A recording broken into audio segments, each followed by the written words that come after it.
मुख्यमंत्री भूपेश बघेल की घोषणा के मुताबिक छत्तीसगढ़ में 1 अप्रैल 2023 से बेरोजगारी भत्ता योजना लागू हो रही है। इस योजना के अंतर्गत पात्र हितग्राहियों को हर महीने 2,500 रुपए का भुगतान सीधे उनके बैंक खाते में किया जाएगा। बेरोजगारों के साथ ही कौशल विकास का प्रशिक्षण भी दिया जाएगा और उन्हें रोजगार प्राप्त करने में सहायता दी जाएगी। बेरोजगारी भत्ता योजना का लाभ लेने के लिए आवेदक के पूरे परिवार की आय सालाना 2.5 लाख रुपए से ज्यादा नहीं होनी चाहिए। परिवार का मतलब पति पत्नी, आश्रित बच्चे और आश्रित माता पिता से है। अब चलिए आपको बता देते हैं कि पात्रता की शर्तें क्या है।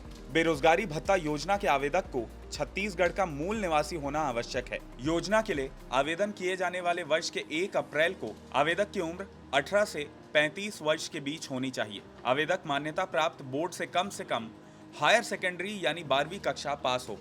साथ ही छत्तीसगढ़ के किसी भी जिला रोजगार एवं स्वरोजगार मार्गदर्शन केंद्र में पंजीकृत हो और आवेदन के वर्ष की 1 अप्रैल की स्थिति में हायर सेकेंडरी या उससे अधिक योग्यता से उसका रोजगार पंजीयन न्यूनतम 2 वर्ष पुराना हो। इसके अलावा आवेदक की स्वयं की आय का कोई स्रोत ना हो और आवेदक के परिवार के सभी स्रोतों से वार्षिक आय 2.5 लाख रुपए से ज्यादा ना हो। पारिवारिक आय हेतु तहसीलदार या उससे उच्च राजस्व अधिकारी द्वारा जारी आय प्रमाण पत्र बेरोजगारी भत्ता की आवेदन तिथि से 1 साल के अंदर ही बना हो। अब चलिए जान लेते हैं कि कौन इस योजना के लिए अपात्र घोषित किए जाएंगे। तो आपको बता दें कि बेरोजगारी भत्ता योजना के आवेदक के परिवार के 1 से ज्यादा सदस्य अगर पात्रता की शर्तों को पूरा करते हैं तो परिवार के एक ही सदस्य को बेरोजगारी भत्ता स्वीकृत किया जाएगा। ऐसी स्थिति में बेरोजगारी भत्ता उस सदस्य को स्वीकृत किया जाएगा जिसकी उम्र ज्यादा है। उम्र समान होने की स्थिति में रोजगार कार्यालय में पहले पंजीयन कराने वाले सदस्य को बेरोजगारी भत्ता के लिए पात्र माना जाएगा। उम्र और रोजगार पंजीयन की तिथि दोनों समान होने की स्थिति में उस सदस्य को पात्र माना जाएगा जिसकी शैक्षणिक योग्यता ज्यादा है। आवेदक के परिवार का कोई भी सदस्य केंद्र या राज्य सरकार की किसी भी संस्था या स्थानीय निकाय में चतुर्थ श्रेणी या फिर ग्रुप डी को छोड़कर दूसरे किसी भी श्रेणी की नौकरी में होने पर ऐसे आवेदक बेरोजगारी भत्ते के लिए अपात्र हो जाएंगे। अगर आवेदक को स्वरोजगार या शासकीय अथवा निजी क्षेत्र में किसी नौकरी का ऑफर दिया जाता है परंतु आवेदक ऑफर स्वीकार नहीं करता है तो वो योजना के लिए अपात्र माना जाएगा। इसके अलावा पूर्व और वर्तमान मंत्रियों, राज्य मंत्रियों और संसद या राज्य विधानसभाओं के पूर्व या वर्तमान सदस्यों, नगर निगमों के पूर्व और वर्तमान महापौर और जिला पंचायतों के पूर्व और वर्तमान अध्यक्ष के परिवार के सदस्य बेरोजगारी भत्ते के लिए अपात्र होंगे। साथ ही ऐसे पेंशन भोगी जो 10,000 रुपए या उससे ज्यादा की मासिक पेंशन प्राप्त करते हैं उनके परिवार के सदस्य इस भत्ते के लिए अपात्र माने जाएंगे। इसके अलावा इनकम टैक्स भरने वाले परिवार के सदस्य, डॉक्टर, इंजीनियर, वकील, चार्टेड अकाउंटेंट और पेशेवर निकायों के साथ पंजीकृत आर्किटेक्ट के परिवार के सदस्य भी बेरोजगारी भत्ते के लिए अपात्र माने जाएंगे। तो चलिए अब जल्दी से जान लेते हैं कि आवेदन की प्रक्रिया क्या है। बेरोजगारी भत्ता योजना के लिए हर वर्ष संचालक रोजगार एवं प्रशिक्षण द्वारा विज्ञापन प्रकाशित किया जाएगा। इच्छुक आवेदकों से बेरोजगारी भत्ता लेने के लिए www.berozgaribhatta.cg.nic.in में ऑनलाइन आवेदन करना होगा। सिर्फ ऑनलाइन आवेदन ही स्वीकार किए जाएंगे, ऑफलाइन आवेदन स्वीकार नहीं किए जाएंगे। वेबसाइट में आवेदक को सबसे पहले अपना मोबाइल नंबर रजिस्टर करना होगा। रजिस्ट्रेशन के समय OTP की एंट्री करनी होगी।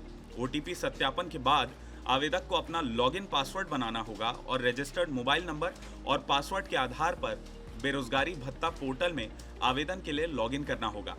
आवेदक को अपनी सभी मूलभूत जानकारी निर्धारित फॉर्मेट के अनुसार पोर्टल में अपडेट करनी होगी। आवेदक को ऑनलाइन आवेदन में पते के रूप में उसी जनपद पंचायत या नगरीय निकाय का पता देना होगा जहां से उसका छत्तीसगढ़ का स्थानीय निवास प्रमाण पत्र जारी हुआ है, ताकि उसे प्रमाण पत्रों के सत्यापन के लिए उसी पंचायत या निकाय क्षेत्र में बुलाया जा सके। विवाहित महिलाओं को अपने पति के निवास प्रमाण पत्र से संबंधित जनपद पंचायत या नगरीय निकाय क्षेत्र के विकास का पता एंट्री करना होगा। अब ऑनलाइन आवेदन करने के बाद आवेदक को आवेदन का प्रिंट निकालकर उस पर हस्ताक्षर करने होंगे और उसके साथ अन्य सभी प्रमाण पत्रों की मूल प्रति के साथ उसे सत्यापन तिथि को निर्धारित समय और स्थान पर आना अनिवार्य होगा। सत्यापन की तारीख, स्थान और समय की जानकारी पोर्टल के डैशबोर्ड पर उपलब्ध कराई जाएगी। डैशबोर्ड पर ही पात्रता, अपात्रता, अपील पर किए गए निर्णय, बेरोजगारी भत्ते की भुगतान की गई राशि और कौशल प्रशिक्षण के ऑफर की जानकारी भी मिलेगी। अब अगर आप अपात्र घोषित कर दिए जाते हैं तो इसमें आप अपील भी कर सकते हैं। अपात्र घोषित होने पर आवेदक को 15 दिन के अंदर पोर्टल में अपने दस्तावेजों के साथ ऑनलाइन अपील करनी होगी। आवेदक की अपील का निराकरण कलेक्टर या कलेक्टर द्वारा अधिकृत अधिकारी 15 दिन के अंदर करेंगे और अपील का निर्णय पोर्टल पर अपलोड कर दिया जाएगा। अगर कोई अपात्र आवेदक पात्र घोषित कर दिया जाता है तो इसके खिलाफ कोई भी व्यक्ति कलेक्टर या अधिकृत अधिकारी को तथ्यों के साथ शिकायत कर सकता है। इस शिकायत पर 15 दिनों के अंदर सुनवाई कर निर्णय लिया जाएगा। इस निर्णय की जानकारी को भी पोर्टल में अपलोड कर दिया जाएगा। शिकायत सही पाए जाने पर आवेदक का बेरोजगारी भत्ता बंद कर दिया जाएगा और उसके खिलाफ कानूनी कार्रवाई भी की जाएगी। बेरोजगारी भत्ता योजना के अंतर्गत पात्र हितग्राहियों को रोजगार एवं प्रशिक्षण संचालनालय नवा रायपुर द्वारा हर महीने 2,500 रुपए का भुगतान सीधे हितग्राही के बैंक खाते में हस्तांतरित किया जाएगा। आवेदन करते समय आवेदक को अपने बचत बैंक खाते का खाता नंबर और IFSC कोड की सही जानकारी देनी होगी। बैंक खाते में त्रुटि के कारण भुगतान नहीं हो पाने की जिम्मेदारी एप्लीकेंट यानी आवेदक की ही होगी। अब चलिए बेरोजगारी भत्ते की अवधि के बारे में आपको बता दें तो योजना के अंतर्गत बेरोजगारी भत्ता के लिए पात्र आवेदक को सबसे पहले तो 1 साल के लिए बेरोजगारी भत्ता देय होगा। अगर हितग्राही विशेष को 1 साल की अवधि में लाभकारी नियोजन प्राप्त नहीं होता है तो इस अवधि को 1 साल के लिए और बढ़ाया जा सकेगा। किसी भी स्थिति में यह अवधि 2 साल से ज्यादा नहीं होगी। तो ऊपर बताई गई प्रक्रिया का पालन करते हुए आप बेरोजगारी भत्ता योजना के लिए अप्लाई कर सकते हैं। आज के लिए इस वीडियो में इतना ही। अगर आपको ये वीडियो पसंद आया हो तो इसे लाइक और शेयर करना ना भूलें और IBC 24 के हमारे YouTube चैनल खबर विभाग को जरूर सब्सक्राइब करें। नमस्कार।